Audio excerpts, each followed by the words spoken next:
Specialistët për hetimin e krimeve të Komisariatit të Policisë Shkodër arrestuan shtetësin me inicialet ED 24 vjeç banues në Shkodër pasi u kap në flagrancë duke vjedhur një biçikletë.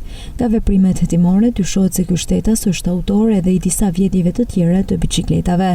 Ndërkohë, në vijim të informacionit të dhënë mbrëmjen e djeshme për një aksident në aksin rrugor Shkodër-Koplik, informojmë se specialistët e sektorit të policisë rrugore referuan materialet në prokurori ku nisi procedimi në gjendje të lirë për shtetësin me inicialet GH 71 vjeç për veprën penale, shkelja rregullave të qarkullimit rrugor. Pasi duke drejtuar motomjetin ka humbur kontrollin dhe përpasoj motomjeti ka dalë nga rruga.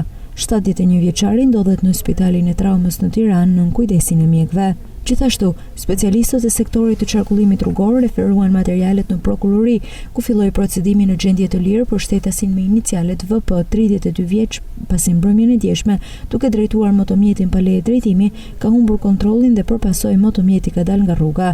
32 vjeçari ndodhet në Spitalin Rajonal Shkodër jashtë rrezikut për jetën. Materialet procedurale i kaluan prokurorisë pranë gjykatës së shkallës së parë të jurisdiksionit të përgjithshëm Shkodër për veprimet mëtejshme.